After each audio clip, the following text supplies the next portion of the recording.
Gurvitvara Krishna Kinjal, yes.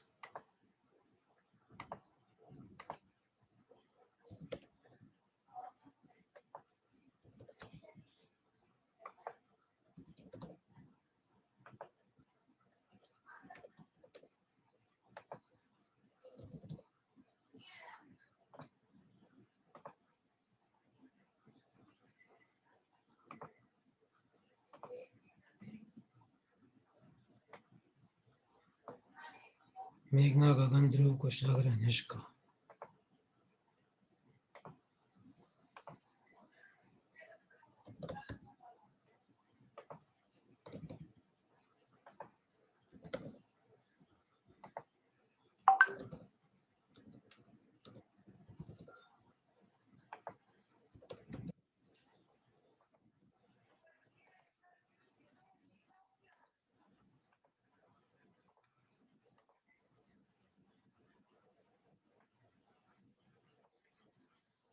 Abhinav Tehseen Vidushi Abhya Darpan.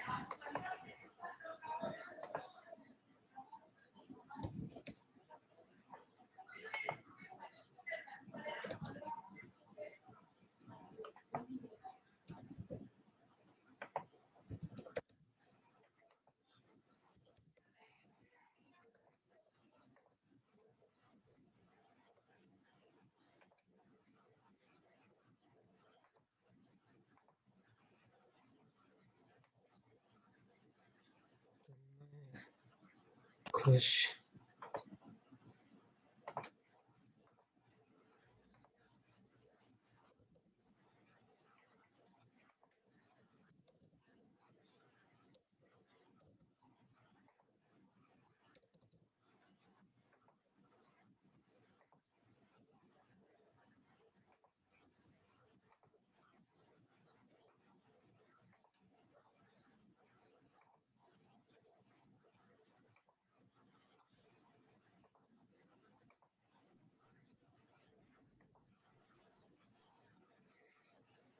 Sir हाँ बोलो.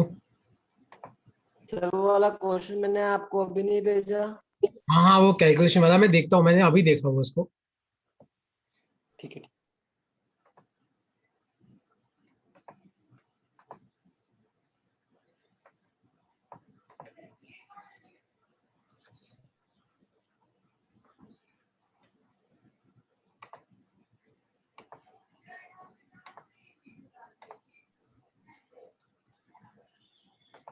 एक minute जाना चालू करते हैं हम लोग, है ना.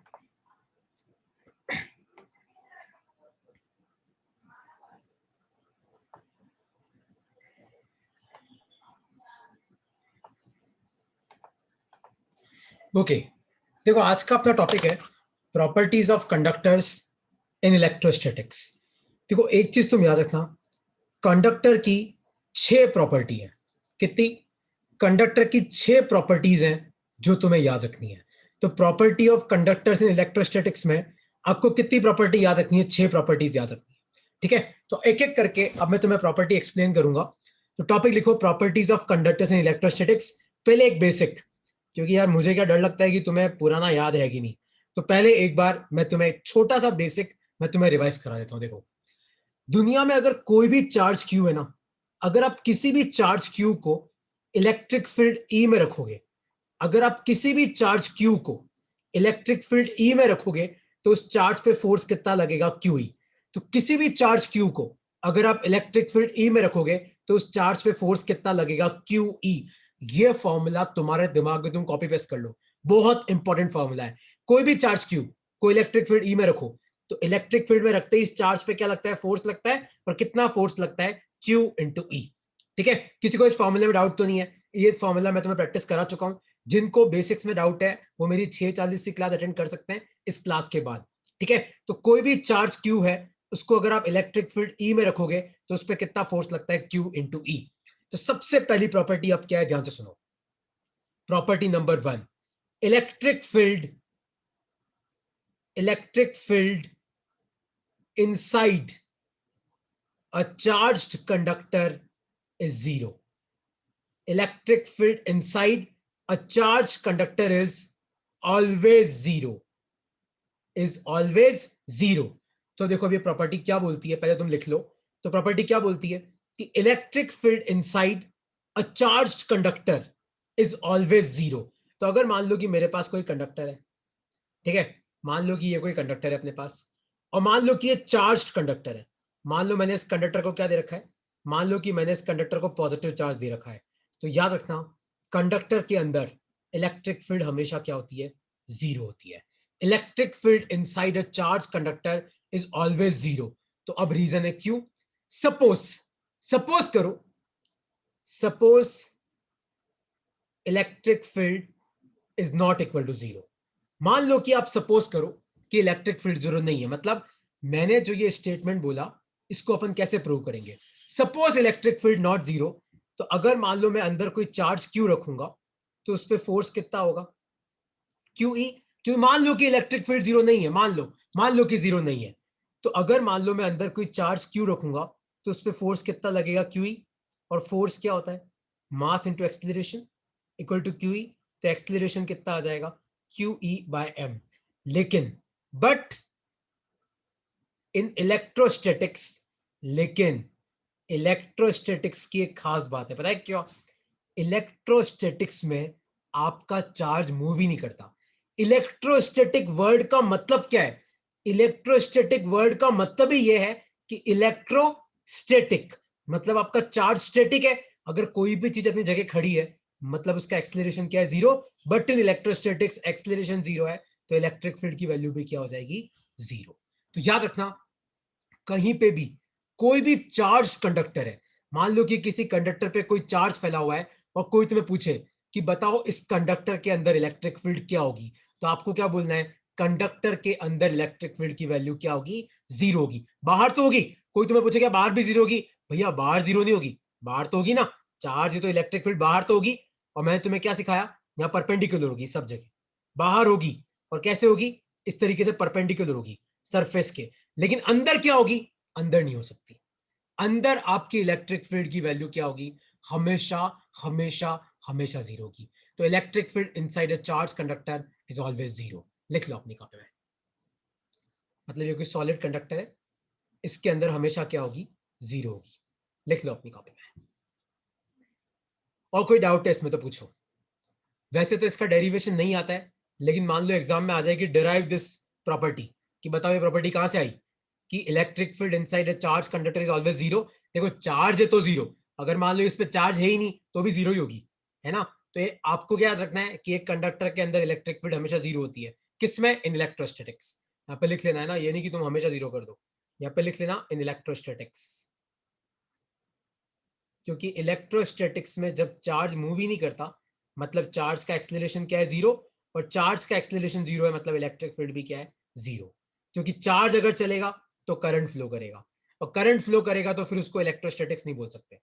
इलेक्ट्रोस्टैटिक मतलब चार्ज मूव नहीं कर रहा, चार्ज मूव नहीं कर रहा मतलब एक्सेलरेशन जीरो है, एक्सेलरेशन जीरो है मतलब इलेक्ट्रिक फील्ड जीरो है।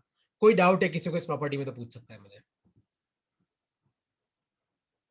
तो electric field inside a charge conductor is always zero in electrostatics. ठीक है। और एक और प्रॉपर्टी याद रखना कि जो सरफेस पे इलेक्ट्रिक फील्ड लाइन होगी वो आपके सरफेस पे क्या होगी, परपेंडिकुलर। याद है सरफेस चार्ज में मैं तो बताया था कि electric field lines are perpendicular to your surface charge.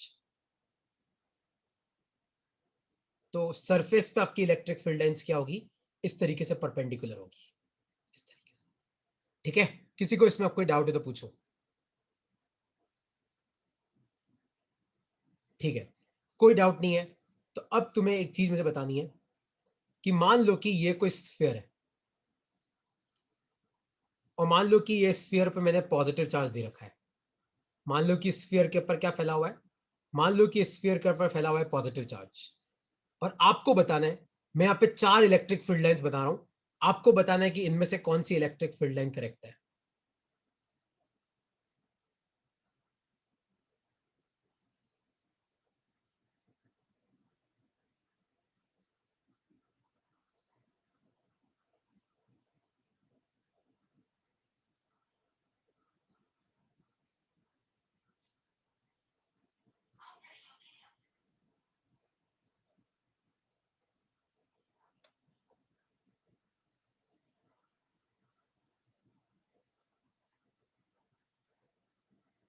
आपको बताना है कि इनमें से कौन सी इलेक्ट्रिक फील्ड लाइन करेक्ट है।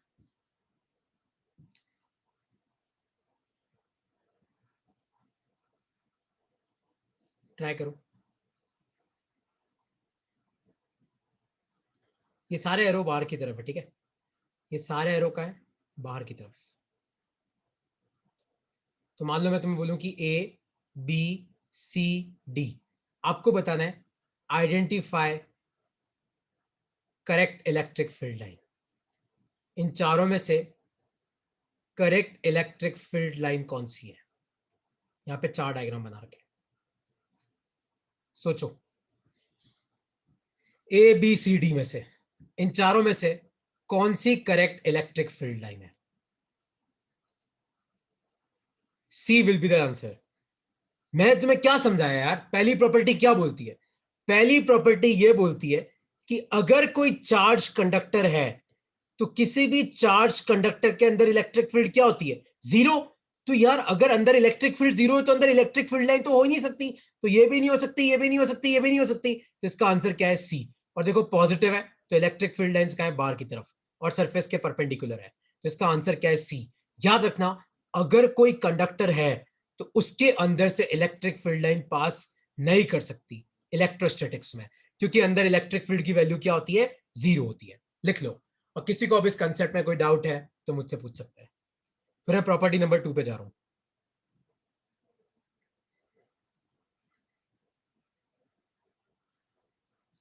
कोई भी डाउट है तो पूछो।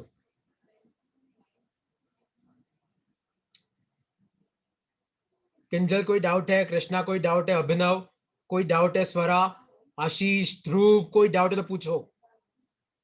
मेघना कोई डाउट है, क्लियर है सर। यश कोई डाउट है तो पूछो। तहसीन क्लियर है मैं सर। बोल रहा हूँ, तहसीन। देखो क्योंकि यार मुझे पता है ना तुम लोग साला याद नहीं रखते हो इन सबको, तो मैं भली याद पूरी क्लास इसी पे निकाल दूं, मुझे फर्क नहीं पड़ेगा। अगर तहसीन कोई चार्ज कंडक्टर है, चाहे पॉजिटिव चार्ज हो चाहे नेगेटिव चार्ज हो, अंदर इलेक्ट्रिक फील्ड हमेशा जीरो रहती है।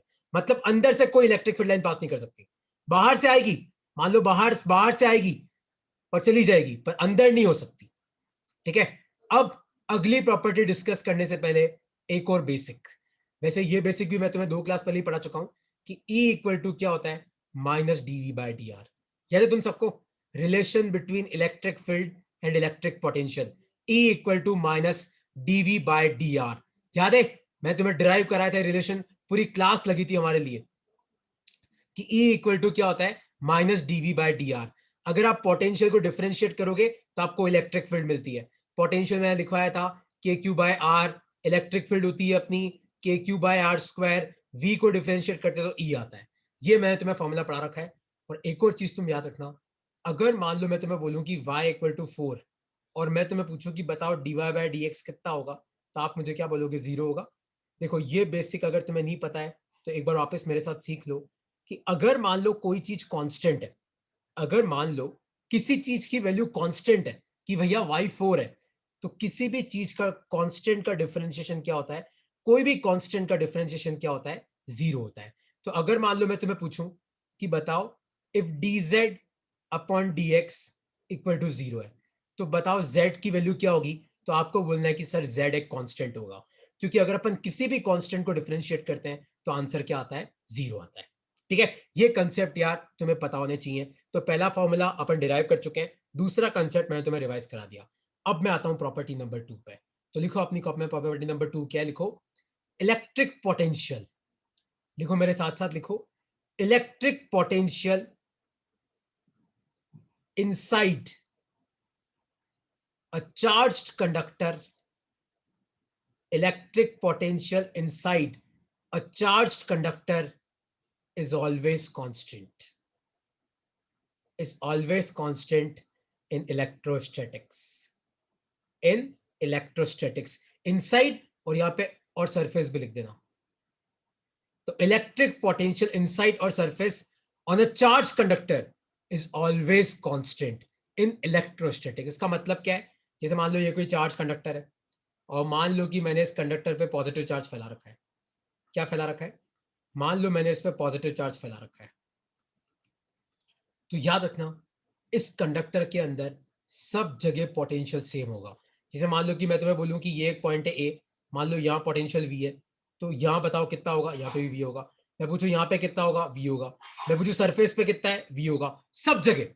मतलब अगर कोई चार्ज कंडक्टर है, मान लो ये आपका इस तरीके से कंडक्टर है, तो अगर मान लो कोई चार्ज कंडक्टर है, तो उसके अंदर और सरफेस पे सब जगह इलेक्ट्रिक पोटेंशियल की वैल्यू क्या होगी, सेम होगी। तो इलेक्ट्रिक पोटेंशियल इनसाइड और surface of a charge conductor is always constant in electrostatics. तो इलेक्ट्रोस्टैटिक्स में चाहे अंदर हो चाहे सरफेस हो, जब जगह इलेक्ट्रिक पोटेंशियल की वैल्यू क्या रहेगी, कांस्टेंट रहेगी। लिख लो अपनी कॉपी में, और इसमें कोई डाउट है तो पूछ सकते हो।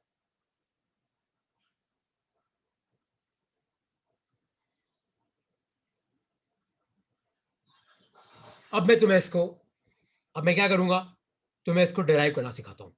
सब पहले प्रॉपर्टी लिख लो, क्योंकि प्रॉपर्टी लिखते ही तुम्हारे दिमाग में आना चाहिए ना कि सर ऐसा क्यों होगा, वो तो आपने बताया ही नहीं। तो देखो पहली प्रॉपर्टी क्या थी, पहली प्रॉपर्टी क्या बोलती है, कंडक्टर के अंदर इलेक्ट्रिक फील्ड क्या होती है, जीरो।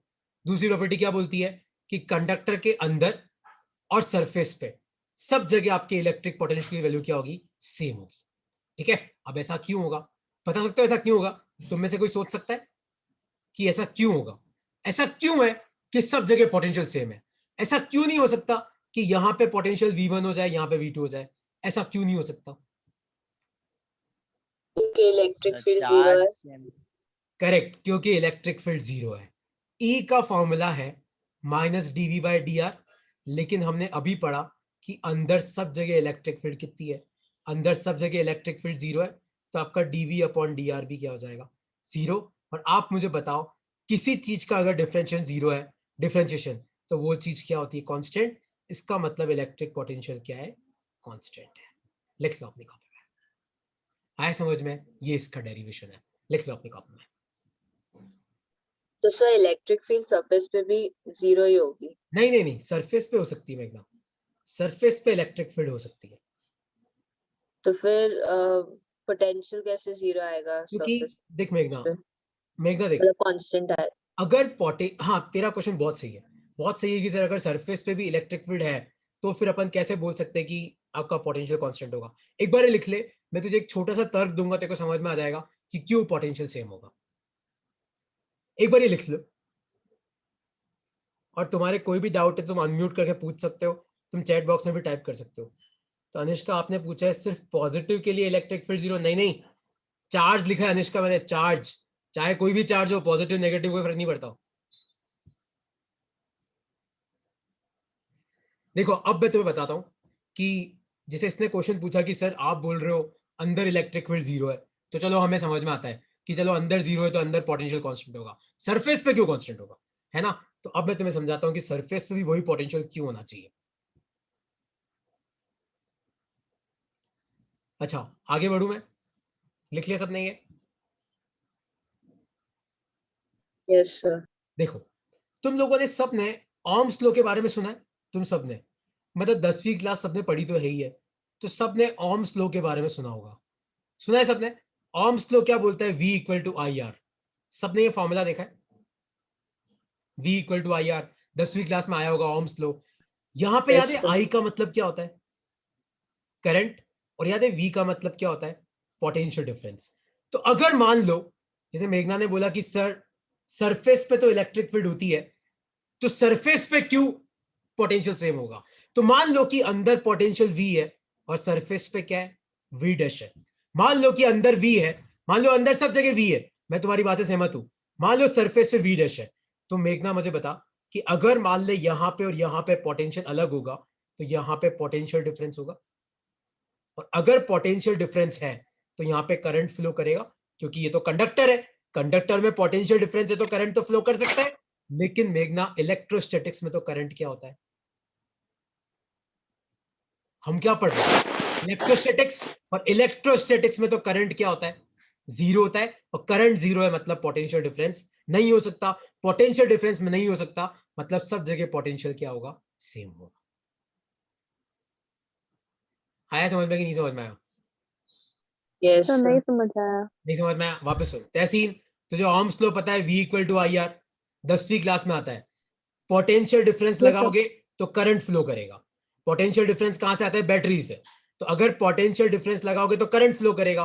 तो अगर मान लो मैं तुम्हें बोलूं कि यार अंदर पोटेंशियल V है और सरफेस पे V डैश है, मान लो अंदर V है सरफेस पे V डैश है, तो मतलब पोटेंशियल डिफरेंस हुआ, क्योंकि सेम का है, अलग अलग पोटेंशियल है, पर पोटेंशियल डिफरेंस हुआ तो क्या फ्लो करना चाहिए? करंट। लेकिन इलेक्ट्रोस्टैटिक्स में तो करंट क्या होता है? जीरो।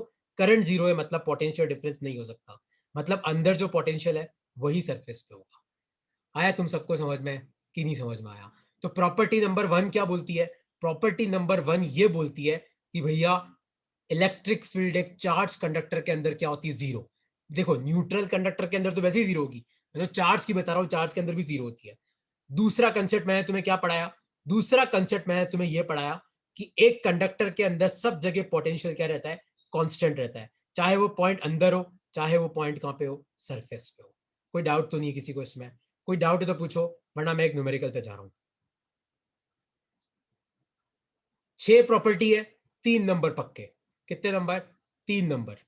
6 प्रॉपर्टी 3 नंबर, क्योंकि तुम लोग तो नंबर की बात ही समझते हो। अच्छा अब आगे आओ। जैसे मान लो कि तुम्हारे एग्जाम में ऐसा क्वेश्चन आता है कि सपोज करो कि तुम्हारे पास ये एक कंडक्टर है। ये क्या है? तुम्हारे पास एक कंडक्टर है इस तरीके से, ठीक है? और मान लो कि मैंने इस कंडक्टर पे पॉजिटिव चार्ज फैला रखा है। क्या फैला रखा है? मान लो कि मैंने इस कंडक्टर पे क्या फैला रखा है?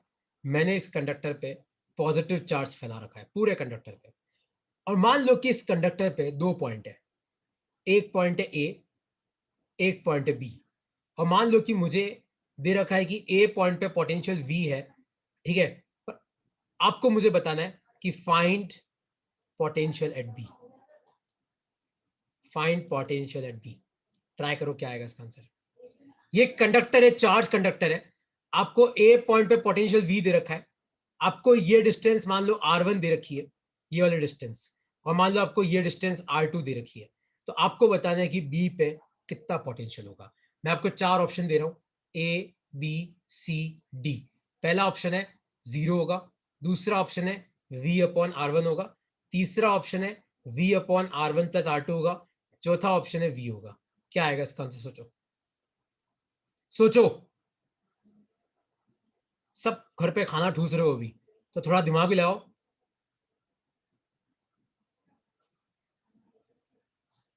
करेक्ट है मेघना?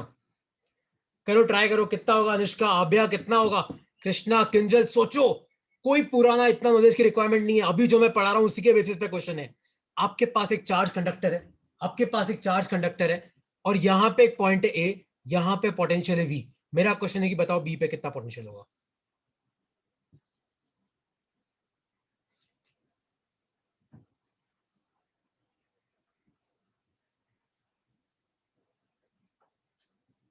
किंजल वापस सोच। ध्रुव करेक्ट है, अनुष्का वापस सोचो, गगन वापस सोचो, विदुषी करेक्ट है, तहसीन करेक्ट है। करेक्ट है तहसीन, बहुत अच्छा लगा, तेरा आंसर सही आया। ये रही प्रॉपर्टी। प्रॉपर्टी पढ़ो, क्या है property? Electric potential inside a charge conductor या फिर inside a surface is always constant. तो अंदर वी है तो सब जगह कितनी होगी? वी होगी ना। अभिनव भाई क्या होगा इसका आंसर? वी होगा इसका आंसर। आया समझ में कि नहीं समझ में आया? इसका आंसर होगा डी। याद रखना सब जगह वी होगा, सब। कोई भी अंदर, हाँ ये नहीं कि यहां पे वी होगा, यहां पे भी नहीं होगा।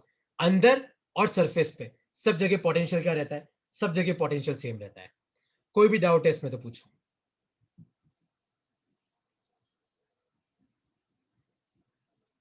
ओके, कोई डाउट नहीं है। तो अब मैं आ रहा हूं प्रॉपर्टी नंबर 3 पे।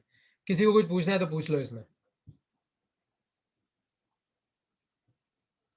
ओके, तुम पूछने वाले तो हो नहीं। कुछ पूछना है किसी को? ठीक है, मत पूछो। अब मैं आता हूं अगले वाले पे। प्रॉपर्टी नंबर 3 लिखो अपनी कॉपी में। Electric field lines are electric field lines are perpendicular to the surface of a charged conductor. Electric field lines are perpendicular to the surface of a charged conductor. तो अब ये property क्या बोलती है, ध्यान से सुनना। तो इसका मतलब क्या है? मान लो कि ये कोई चार्ज कंडक्टर है, और यार मेरी क्या आदत है, मैं पॉजिटिव ही बनाता हूँ, ये नेगेटिव भी हो सकता है यार। तो ये मत समझना कि सर चार्ज पॉजिटिव होता है नेगेटिव भी बनाते ही नहीं हो आप, हमेशा नेगेटिव भी हो सकता है, ठीक है। तो electric field lines are perpendicular to the surface of a charge conductor. तो सब जगह आपकी इलेक्ट्रिक फील्ड लाइंस क्या होती है, परपेंडिकुलर होती है ऐसे। तो मतलब आपकी जो इलेक्ट्रिक फील्ड लाइन है वो सरफेस पे क्या होगी, परपेंडिकुलर। सॉरी हाँ, मैं पहले वाले प्रॉपर्टी में भूल गया था कि तुम्हें पढ़ा दिया है, बट एनीवेज अब पढ़ा रहा हूँ, कोई दिक्कत की बात नहीं है, ये लो, ठीक है। तो कोई तुम्हें बोले कि ऐसी हो सकती है, नहीं हो सकती। हमेशा कैसे होगी, क्या ऐसी हो सकती है, नहीं हो सकती भाई, ऐसी हो ही नहीं सकती, हो ही नहीं सकती, कुछ भी हो जाए। हर जगह क्या होती है, परपेंडिकुलर होती है। हर जगह क्या होती है, परपेंडिकुलर होती है। लिख लो अपनी कॉपी में, ये सर नहीं। क्यों होती है परपेंडिकुलर? हाँ अब क्यों होती है, बहुत अच्छा, क्यों होती है मैं बताता हूँ। एक बार लिख लो इसको, एक बार लिख लो, क्यों होती है मैं बताता हूँ।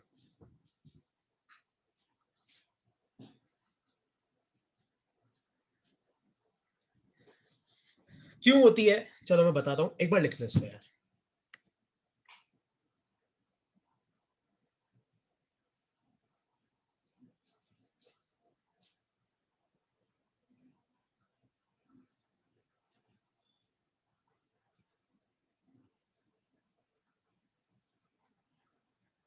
अब चलो क्यों होती है उस पर आते हैं। अच्छा कोई मुझे बता सकता है क्यों होती है, कोई मुझे इसका आंसर कर सकता है कि सर यार इसलिए हो सकती, कोई है ऐसा।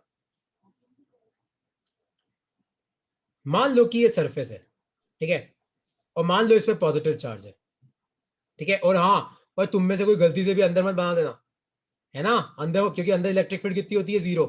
और अंदर मत बना दियो कि सर आपने तो कहा परपेंडिकुलर होती है, आपने ये कब बोला अंदर नहीं होती, अरे अंदर नहीं होती भाई, ऐसे मत बना देना, अंदर नहीं होगी, ठीक है, बाहर ही होगी। तो मान लो कि ये कोई चार्ज सरफेस है, और मान लो कि आपकी इलेक्ट्रिक फील्ड परपेंडिकुलर नहीं है, मान लो आपकी इलेक्ट्रिक फील्ड ऐसे, सपोज करो कि आपकी इलेक्ट्रिक फील्ड कैसे, ऐसे, और मान लो कि ये एंगल है थीटा, मान लो आपकी इलेक्ट्रिक फील्ड इधर है, ये थीटा है। तो अगर तुम्हें देखो 11वीं क्लास का एक बेसिक कंसेप्ट है, तो तुम्हें नहीं पता है तो मैं रिवाइज करा देता हूँ। अगर मान लो कोई फोर्स इधर लग रहा है एफ, और मान लो आपको ये एंगल दे रखा है थीटा, तो थीटा के पास वाला कंपोनेंट क्या होता है, एफ कॉस थीटा, ये वाला कंपोनेंट क्या होता है, F sine theta. Resolution of vector, अगर कोई भी वेक्टर है एफ, तो थीटा के पास वाला कंपोनेंट कॉस थीटा, थीटा से दूर वाला कंपोनेंट क्या होता है, साइन थीटा, ठीक है। तो यहाँ पे जैसे इलेक्ट्रिक फील्ड है, तो थीटा के पास वाला कंपोनेंट तो क्या हो जाएगा, ई कॉस थीटा, और ये वाला कंपोनेंट क्या हो जाएगा, ई साइन थीटा। लेकिन अब यहाँ पे दिक्कत यह है, ध्यान से इस ई कॉस थीटा को देखो, ध्यान से देखो ई कॉस थीटा को। अब ये ई कॉस थीटा क्या करेगा, यहां पे जो पॉजिटिव चार्ज है उसको मूव करने की कोशिश करेगा, क्योंकि ई कॉस थीटा इस डायरेक्शन में।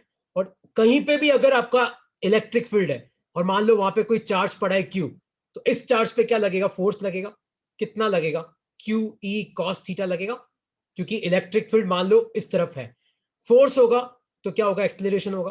तो फोर्स क्या होता है, मास इंटू एक्सेलरेशन। तो एक्सेलरेशन कितना आ जाएगा, Q E cos theta by M.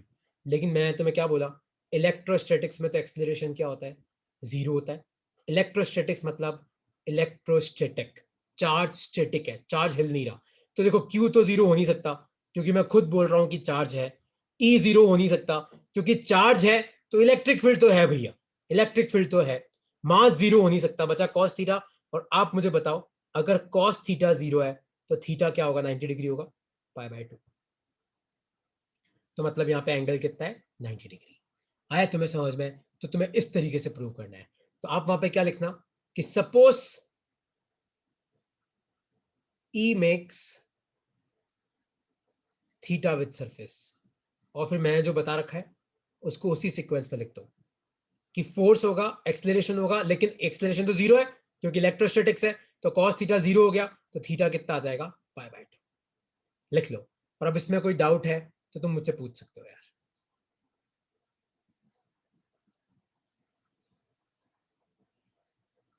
Kinjal समझ नहीं आया, वापस समझाऊंगा एक बार लिख लो, मैं वापस समझा दूंगा, मैं पूरा वापस समझा दूंगा, क्योंकि ये प्रॉपर्टी इंपॉर्टेंट है ना। वैसे तो आज की क्लास में मैं 3 प्रॉपर्टी सोच के आया था कि तुम्हें 3 ही करानी है, बट अपनी 4 हो जाएगी वैसे, है ना। एक बार लिख लो, मैं इसको वापस समझा के एक चौथी प्रॉपर्टी और कराऊंगा बस तुम्हें आज। एक बार लिख लो इसको आराम से। और तुम में से जिसको भी बेसिक्स में प्रॉब्लम होती है, तुम इसके बाद वाली क्लास अटेंड कर सकते हो, है ना, 6:40 वाली आराम से। उसमें मैं एकदम बेसिक से, अभी सिर्फ इलेक्ट्रिक फील्ड हुआ है, आज मैं उसमें इलेक्ट्रिक डायपोल, डायपोल मोमेंट, ये सब पढ़ाऊंगा।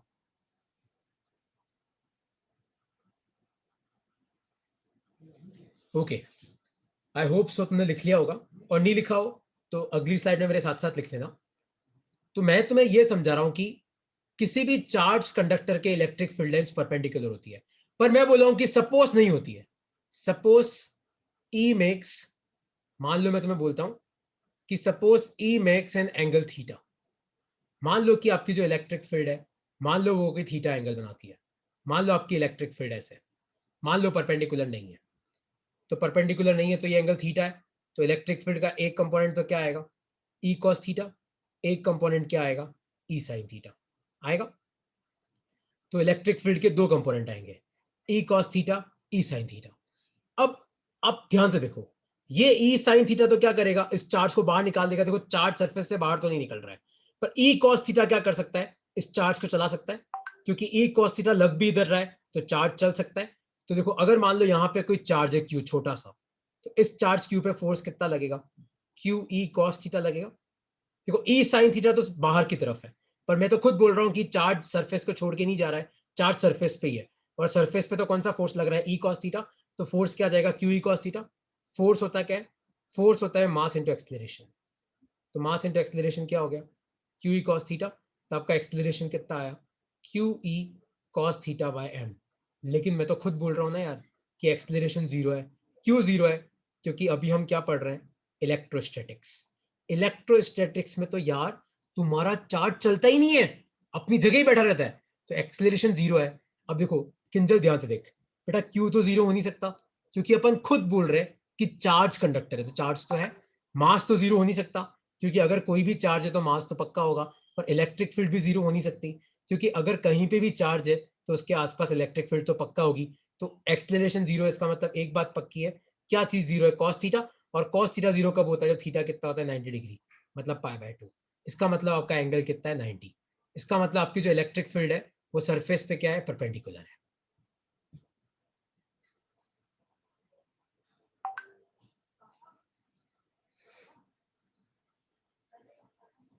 अब कोई डाउट है इसमें तो पूछो यार।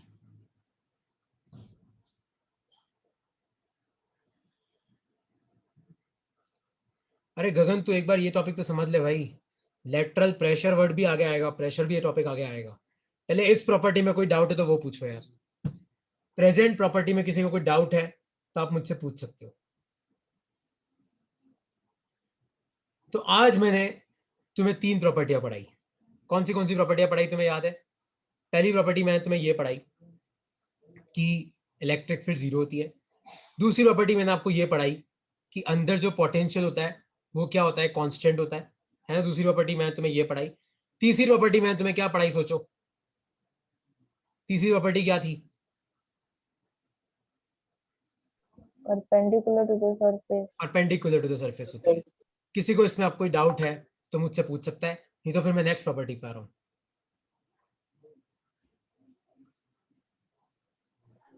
ओके, तो अगर मान लो, अब हम आते हैं लास्ट प्रॉपर्टी पे, तो प्रॉपर्टी नंबर 4 लिखो।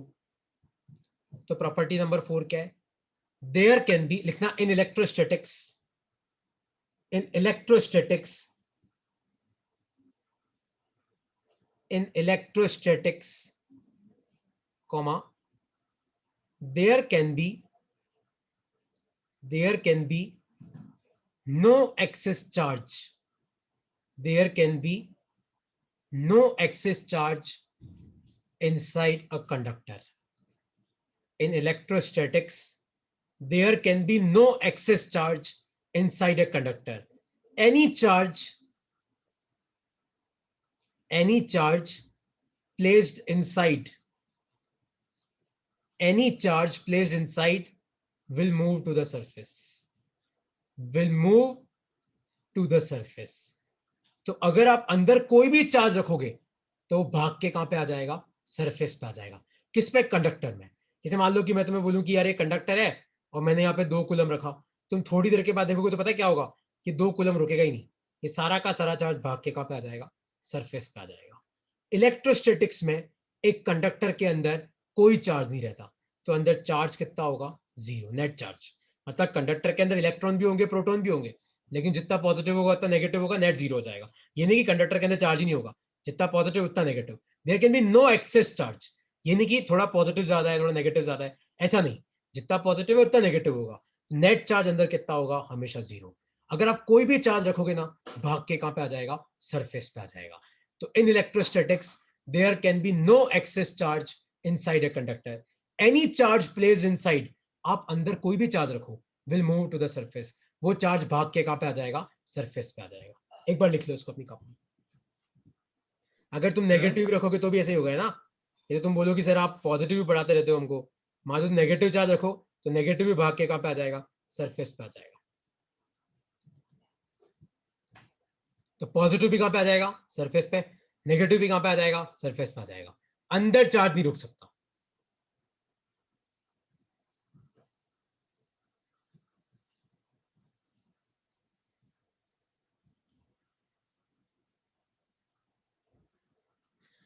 अच्छा तुम मुझे बताओ, अब ऐसा क्यों होगा? मेघना क्या होगा इसका आंसर? अनुष्का, कृष्णा क्या होगा? किंजल, अभिनव, ध्रुव भाई, यश, क्या होगा इसका आंसर? अभिया, क्यों होगा ऐसा? क्यों नहीं रुक सकता है बेचारा ये अंदर? क्यों? पोटेंशियल कांस्टेंट होता है, इससे चेंज हो जाएगा। हाँ थोड़ा थोड़ा सही जा रहे हो आप, क्योंकि अगर अंदर चार्ज रह गया तो चार्ज है तो सब जगह अलग अलग पोटेंशियल होगा, लेकिन हमने तो अभी पढ़ा था कि अंदर सब जगह पोटेंशियल सेम रहता है। ये भी आंसर सही है। वैसे अपना बुकिश इलेक्ट्रिक फील्ड आंसर होती क्या है है, अब मैं तुम्हें बताता हूँ। मतलब जीरो। क्या क्या क्या क्या क्या क्या? इलेक्ट्रिक फील्ड जीरो होती है। हाँ अंदर इलेक्ट्रिक फील्ड जीरो है। तो बेटा अगर अंदर इलेक्ट्रिक फील्ड जीरो है तो उसका मतलब अब थोड़ा सा डिस्कनेक्ट आंसर है। इलेक्ट्रिक फील्ड जीरो है तो अपने को क्या उससे? देखो इसका आंसर आपको क्या लिखना है, इसका आंसर आपको क्या लिखना है। मान लो कि ये कोई सरफेस है और मान लो कि अंदर कोई चार्ज है क्यू। सपोज करो, suppose charge enclosed, suppose charge enclosed is Q. मान लो कि अंदर कितना चार्ज है, क्यू है, मान लो कि है। अब क्या कर सकते हैं? तो अगर अंदर चार्ज होगा, तो अगर मान लो मैं यहाँ पे कोई क्लोज सरफेस बनाऊं, तो किसी भी क्लोज सरफेस के थ्रू इलेक्ट्रिक फ्लक्स कितना होता है याद है? इलेक्ट्रिक फ्लक्स होता है charge enclose by epsilon not. जिसको फ्लक्स नहीं आता है वो मेरी बेसिक क्लास ज्वाइन कर सकता है। तो अगर मान लो कि यहाँ पे इसके अंदर चार्ज क्यू है, तो याद है इलेक्ट्रिक फ्लक्स क्या होता है? Charge enclose by epsilon not. तो ये हो जाएगा क्यू बाय एप्सिलॉन नॉट। और इलेक्ट्रिक फ्लक्स का फॉर्मूला क्या होता है? ई ए कॉस थीटा होता है। लेकिन इलेक्ट्रिक फील्ड तो जीरो है, क्योंकि अंदर इलेक्ट्रिक फील्ड कितनी होती है? जीरो। तो ई जीरो है तो आपका क्यू भी कितना आ जाएगा? जीरो हो जाएगा। मतलब अगर आप कोई भी चार्ज अंदर रखोगे तो वो भाग के कहां पे चला जाएगा? सरफेस पे। जिसको फ्लक्स के टॉपिक में डाउट है वो मेरी 6:40 की क्लास अटेंड कर सकता है परसों से, मैं फ्लक्स ही पढ़ाऊंगा उसमें, तो तुम्हें टॉपिक समझ में आ जाएगा। ये गॉस थ्योरम है कि नेट इलेक्ट्रिक फ्लक्स बेसिकली क्या होता है? Charge enclosed divided by epsilon not. तो किसी भी क्लोज सरफेस के थ्रू टोटल फ्लक्स किस पर डिपेंड करता है? कितना चार्ज बंद है अपॉन एप्सिलॉन नॉट। तो इसमें कितना चार्ज बंद है? Q upon epsilon not. Flux का फॉर्मूला क्या होता है? ई ए कॉस थीटा। लेकिन इलेक्ट्रोस्टैटिक्स में तो ई क्या होता है? जीरो। अंदर आपकी इलेक्ट्रिक फील्ड ही जीरो है, तो चार्ज भी क्या आ जाएगा? जीरो आ जाएगा। ये तुम्हारा आंसर है। ठीक है, तो इसके साथ तुम्हारी 4 प्रॉपर्टी खत्म होती है। तो 4 प्रॉपर्टी में पहली क्या है? Electric field zero. दूसरी क्या है? पोटेंशियल कांस्टेंट है। तीसरी क्या है? फील्ड लाइन परपेंडिकुलर होती है। चौथी क्या है? कि कोई भी एक्सेस चार्ज अंदर नहीं रह सकता, भाग के कहां पे आ जाता है? सरफेस पे आ जाता है। बस तुम्हारी 2 प्रॉपर्टी और है, फिर हम इलेक्ट्रोस्टैटिक्स यूनिट के लास्ट टॉपिक पे जा रहे हैं, वो है कैपेसिटेंस। और कोई डाउट है तो पूछो।